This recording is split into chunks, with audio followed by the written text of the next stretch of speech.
Sony ZV-E10 dan EOS R50, akan pilih yang mana ya?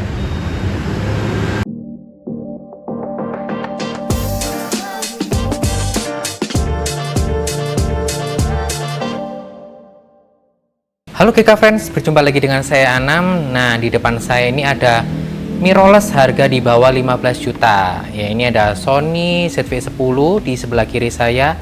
Ini harga barunya 11 jutaan. Dan untuk sebelah kanan saya ini EOS R50 untuk harga barunya kisaran 12 jutaan. Yang pertama kita ngomongin bentuknya dulu aja. Kalau Sony ZV-E10 ini lebih ke persegi panjang seperti ini. Kalau EOS R50 persegi panjang tapi ada dudukan di atasnya ini. Nah, bagian atas ini tentunya adalah flash internalnya. Karena di Sony ZV-E10 ini nggak ada flash internal. Lalu berikutnya kedua kamera ini udah dibekali dengan Hosu flash eksternal. Jadi kalau buat self studio, foto studio ataupun pakai flash eksternal masih bisa. Lalu untuk Sony ZV-E10 tidak ada viewfinder ya. Di EOS R50 ada viewfinder elektroniknya. Dan kelebihan lagi Sony ZV-E10 ada mic internal yang cukup gede di sini. Tetapi di R50 nggak ada, jadi mengandalkan mic internal yang biasa. Lalu di R50 ada dual mode, ya identik dengan mirrorless ataupun di SLR kan udah ada dual modenya. Tetapi di Sony ZV-E10 ini nggak ada dual mode, cuma hanya on off. Lalu ada mode kamera, video, dan SNQ. Dan untuk tombol recordnya tentunya lebih besar nih, lebih kelihatan ya kayak stick pada PS. Nah di R50 pun juga ada, tetapi nggak sebesar Sony ZV-E10. Lalu untuk scrollnya sama, ini di atas, di Sony ZV-E10 juga ada di atas. Lalu untuk Sony ZV-E10 ini ada ring zoomnya. Jadi zoomnya ini untuk pencarian.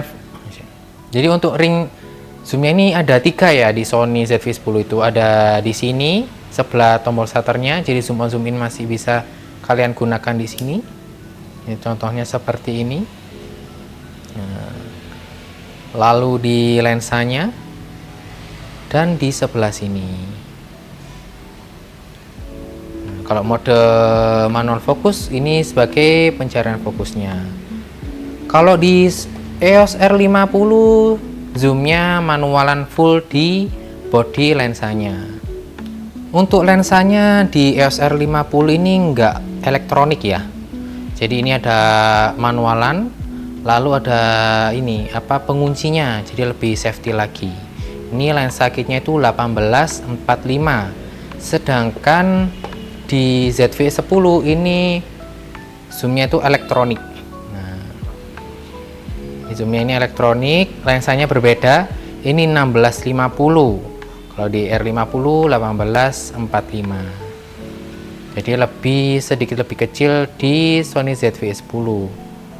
Lalu untuk colokan mic-nya ini ada sebelah kiri bodinya ya.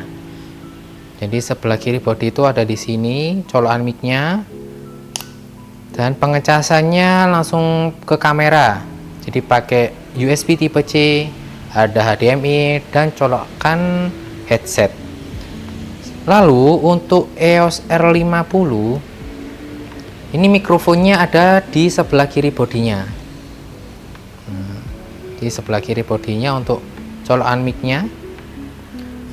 Untuk sebelah kanan ini ada colokan HDMI dan USB tipe C. Tetapi untuk Canon EOS R50 ini untuk pengecasannya pakai charger eksternal, sedangkan untuk ZV-E10 ngecasnya langsung ke bodi kameranya.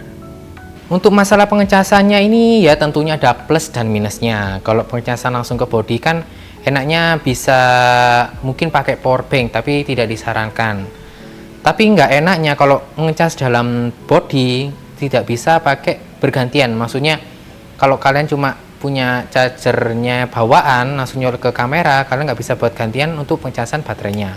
Sedangkan di R50 ini pengecasnya pakai charger eksternal. Tentunya kalau kalian punya baterai lebih dari satu, kalian bisa mengecasnya secara bergantian. Untuk hal LCD ternyata bentuknya ukurannya sama persis, besar-besarnya sama persis ya. dan sama-sama bisa buat kalian flip. Contohnya di Sony ZV-10 ini. Nah, ini bisa kalian flip seperti di DSLR ataupun mirrorless-nya, atau sama persis banget kayak R50, bisa kalian putar-putar seperti ini.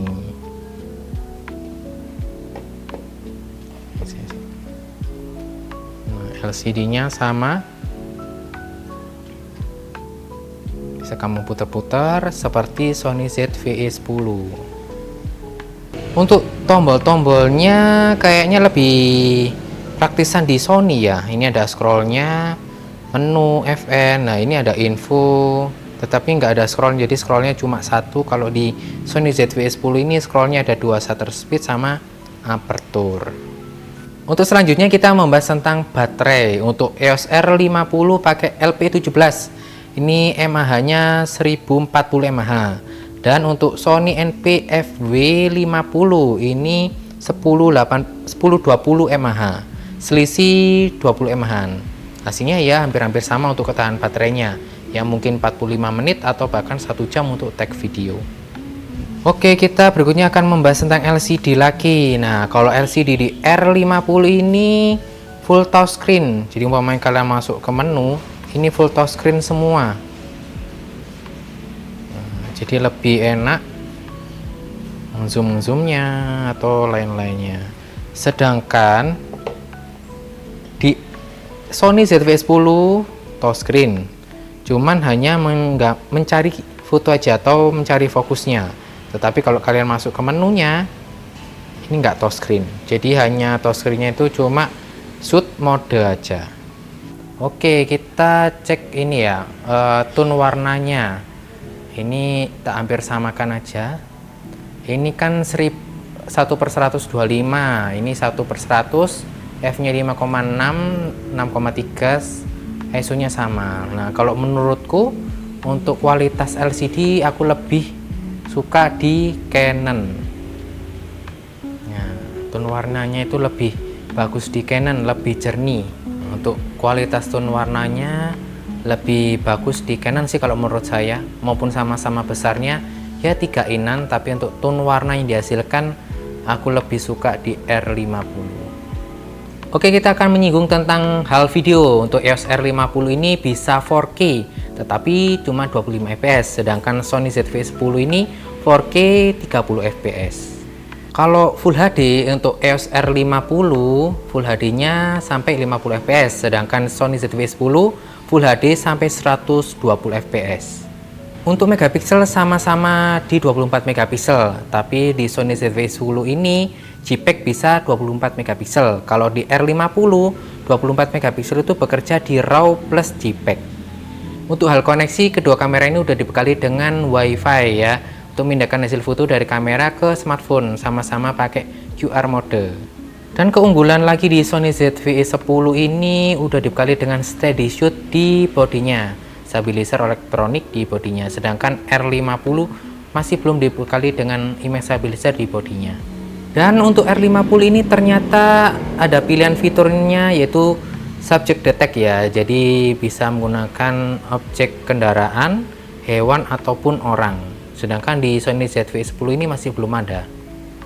Dan R50 ini ada kelebihan lagi, yaitu anti flickernya. Nah, ini bisa kalian off ataupun kalian on kan, sedangkan di Sony ZV-10 masih belum ada.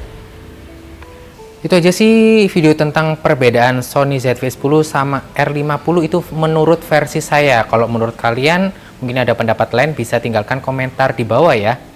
Cukup sekian untuk video kali ini. Jika ada pertanyaan bisa tinggalkan komentar di bawah. Jangan lupa like, comment, share, dan subscribe channel YouTube kita.